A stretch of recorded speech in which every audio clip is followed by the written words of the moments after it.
법과 사회를 더 쉽고 가깝게 전달하는 저스티스 서포터즈 법타민이 전하는 이야기 7월의 팟캐스트 DJ 석승희, 김아영입니다.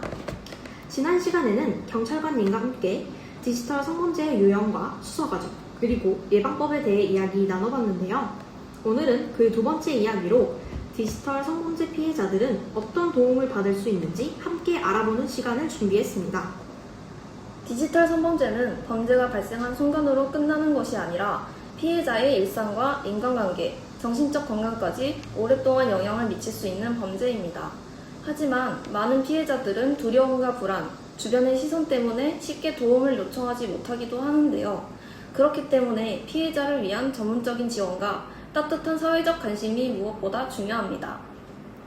오늘은 디지털 성범죄 피해자의 회복을 위해 상담과 삭제 지원, 법률, 의료, 연계 등 다양한 지원을 제공하고 있는 광주 YWCA 통합상담지원센터 관계자분을 모시고 이야기 나눠보겠습니다. 피해자들은 어떤 어려움을 겪는지, 어떤 과정을 통해 다시 일상을 회복해 나가는지, 그리고 우리 모두가 피해자를 위해 무엇을 할 수 있는지 함께 알아보겠습니다. 그럼 지금 바로 시작해보겠습니다. 안녕하세요. 먼저 청취자분들께 자기소개와 광주 YWCA 통합상담지원센터에 대해 간단히 소개 부탁드립니다. 안녕하세요. 광주 디지털 성범죄 피해자 지원센터에서 피해자를 지원하는 상담원 서영주, 김성경입니다.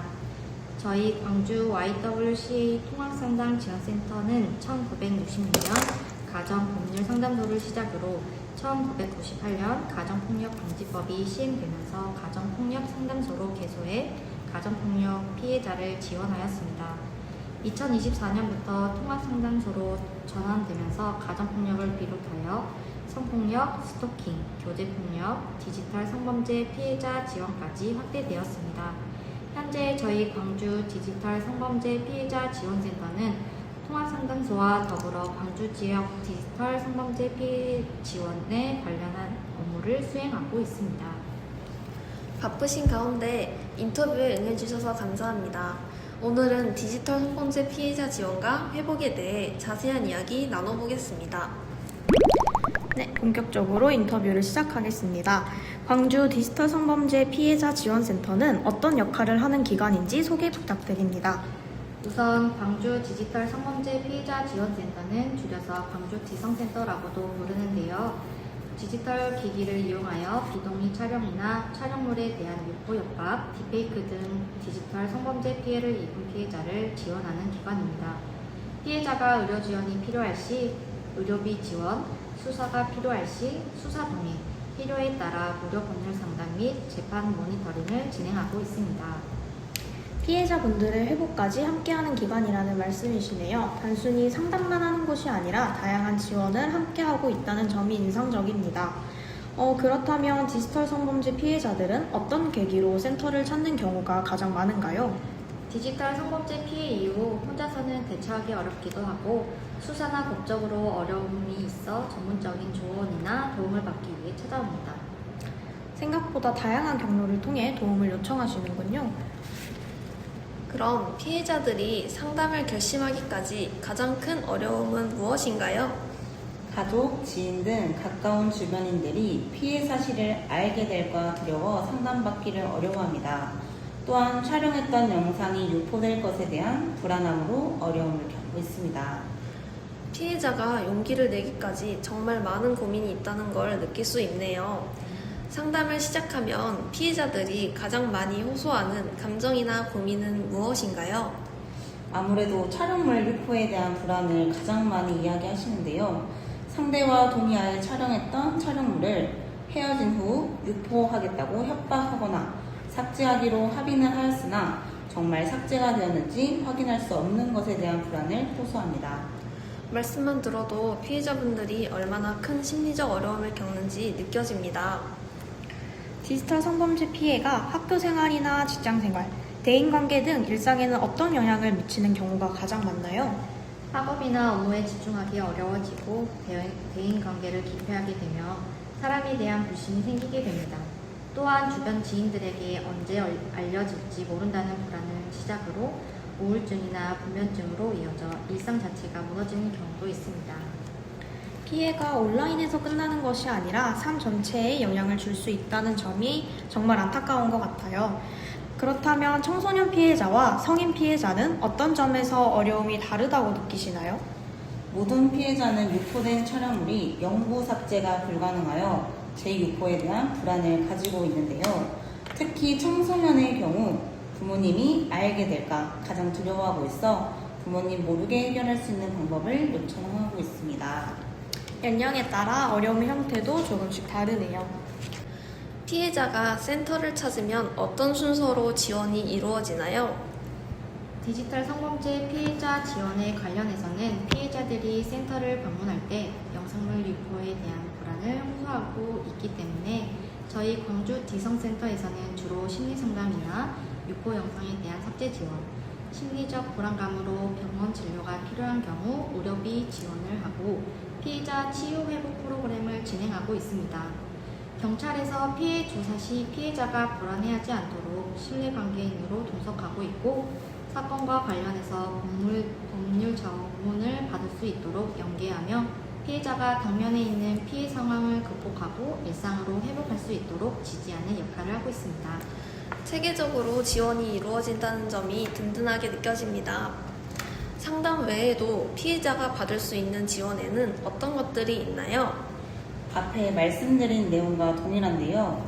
기관 소개 시 설명한 것처럼 증거 수집이 된 경우에는 삭제 지원, 조사받는 과정에 수사 동행을 해드리거나 소송 과정의 필요에 따라 무료 법률 상담, 의료 지원, 일상 회복을 돕기 위한 문화 체험이나 심신 회복 캠프 등 치유 회복 프로그램이 있으며 피해자의 상황에 맞게 지원하고 있습니다.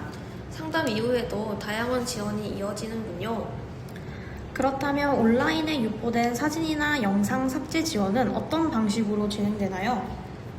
우선 증거 채집이 가장 중요한데요. 먼저 촬영물 원본이나 URL을 가지고 있는지 확인하고 만약 가지고 있는 경우 중앙센터에 삭제 연기를 진행합니다. 2027년부터는 중앙센터에서 지원하는 설치형 삭제 프로그램이 구축될 예정입니다. 증거가 확실히 확보된 촬영물에 대해서는 국내 지원사이트에 한하여 저희 기관에서 직접 삭제를 지원하고 해외 불법 성인 사이트는 중앙 디성센터에 연계하여 삭제 및 유포 모니터링을 지원하고 있습니다.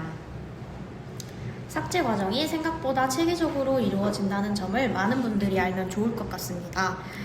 그렇다면 가족이나 친구가 피해 사실을 알게 되었을 때 가장 먼저 해주면 좋은 행동은 무엇일까요?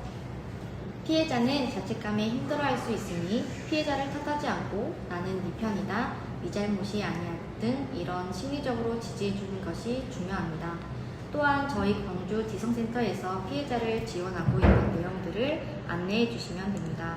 언제나 피해자와 함께하며 피해자의 정서적 안정을 위하여 힘쓰고 있습니다. 무엇보다 피해자의 편이 되어주는 것이 가장 중요하군요. 반대로 피해자에게 상처가 될 수 있는 말이나 행동에는 어떤 것들이 있을까요? 피해 원인을 피해자에게 돌리는 말이나 피해 사실을 주변 사람들에게 이야기하는 행동들은 상처가 되며 2차 가해로 이어집니다. 무심코 한 말이 큰 상처가 될 수도 있다는 점을 기억해야겠네요. 디지털 성범죄에서 말하는 2차 가해는 무엇을 의미하나요? 피해자의 인격을 추가로 침해하거나 정신적, 사회적 고통을 추가하는 모든 행위를 의미합니다. 온라인 공간이라는 특성상 제약이 없기 때문에 2차 가해는 1차 가해보다 훨씬 쉽고 광범위하게 일어납니다. 2차 가해는 피해를 더 크게 만들 수 있다는 점을 꼭 기억해야겠네요. 우리 모두가 조심해야 할 부분인 것 같습니다. 그렇다면 일상에서 무심코 하는 말이나 행동이 피해자에게 2차 가해가 되는 경우에는 어떤 것들이 있을까요? 우선 수사 과정과 가족이나 지인 등의 관계 속에서 가해로 생각해 볼 수 있는데요. 수사 과정에서는 합의하도록 설득하며 유도하는 행위, 피해 촬영물을 가볍게 생각하며 공개적인 장소에서 확인하는 행위 등이 있습니다. 가족이나 지인과 관계에서는 너가 동의하지 않았니? 신고해서 일 키우지 마라. 너가 조심했어야지 라는 피해자를 탓하거나 가해자를 감싸는 말을 하는 경우가 많습니다. 또 피해 사실을 반복해서 캐묻는 행위가 2차 가해가 될 수 있습니다. 네, 우리가 아무 생각 없이 던진 한마디가 누군가에게는 또 다른 상처가 될 수 있습니다. 피해자의 입장에서 한 번 더 생각하고 공감과 지지를 표현하는 태도가 정말 중요하겠네요. 그렇다면 왜 우리 사회에서는 2차 가해가 계속 반복된다고 보시나요? 대부분 피해자의 입장에서 생각하기보다 피해자의 행동에 먼저 초점을 맞추기 때문인데요. 왜 그걸 믿었을까? 왜 사진을 보냈을까? 왜 동의했을까? 라는 말들을 쉽게 내뱉기 때문입니다.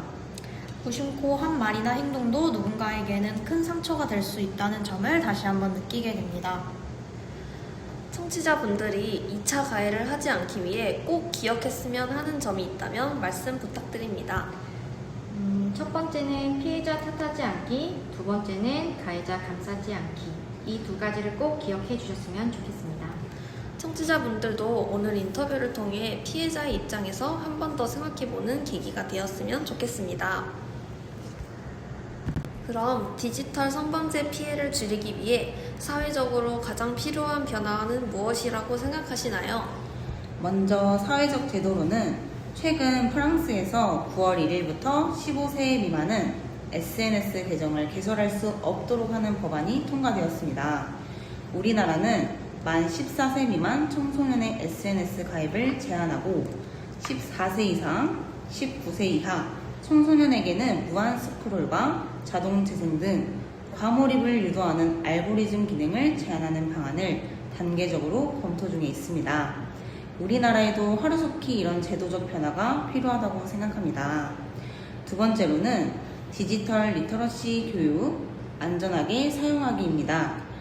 AI가 활성화되면서 딥페이크 문제도 대두되고 있는데요. 청소년들이 장난삼아 타인의 사진을 합성하는 행위를 예방할 수 있도록 올바른 AI 활용 방법에 대한 교육이나 디지털 리터러시 조기 교육이 시급하다고 생각합니다. 사회 전체의 인식 변화도 중요하다는 말씀이군요. 그렇다면 성장하는 청소년들에게 디지털 성범죄 예방도 중요할 것 같은데요. 네, 학교에서는 디지털 성범죄 예방을 위해 어떤 교육이 이루어지면 좋을까요? 일회성 교육보다는 체계적이고 순차적인 교육이 필요하다고 생각하는데요. 먼저 상대방을 배려하고 존중하는 교육이 중요하다고 생각합니다.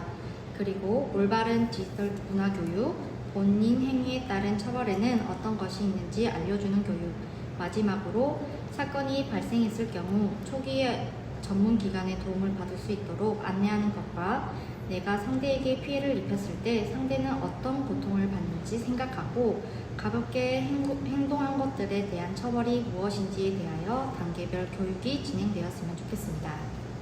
네, 청소년들에게 여러 예방 교육이 어릴 때부터 이루어지는 것이 중요하겠네요.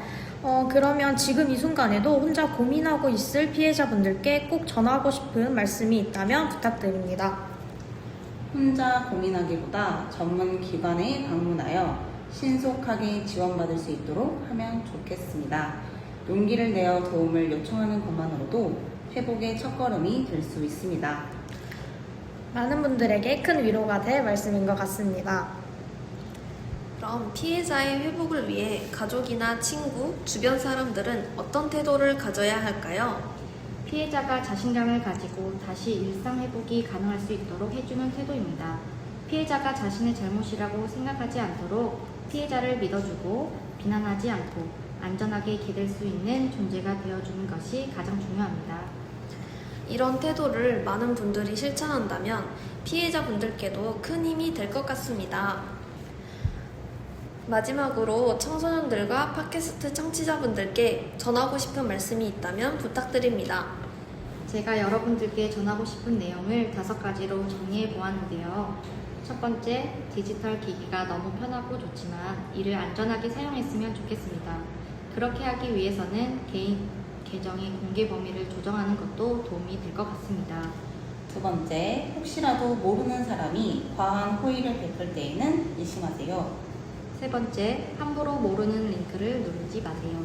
네 번째, 주변에 도움을 줄 수 있는 어른이나 광주 지성센터 같은 전문기관의 도움을 요청하세요.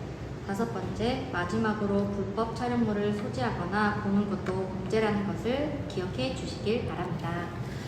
네, 디지털 공간에서도 서로를 존중하고 안전하게 사용하는 습관이 무엇보다 중요하다는 점을 다시 한번 느낄 수 있었습니다. 좋은 말씀 감사합니다. 오늘 이야기를 통해 디지털 성범죄는 단순히 범죄를 처벌하는 것에서 끝나는 문제가 아니라 피해자의 회복까지 함께 고민해야 하는 사회적 문제라는 점을 다시 한번 느낄 수 있었습니다. 또한 피해를 입었다면 혼자 감당하려 하지 말고 전문기관의 도움을 받는 것이 회복의 첫 걸음이라는 점도 알게 되었습니다. 무엇보다 피해자는 보호받아야 할 대상이며 우리 사회가 따뜻한 시선으로 함께 회복을 응원하는 문화가 필요하다는 사실도 다시 한번 생각해보게 되었습니다. 오늘 귀한 말씀 들려주신 광주 YWCA 통합상담지원센터 관계자분께 진심으로 감사드립니다. 피해자들의 곁에서 든든한 힘이 되어주시는 모든 분들께도 감사의 말씀을 전합니다.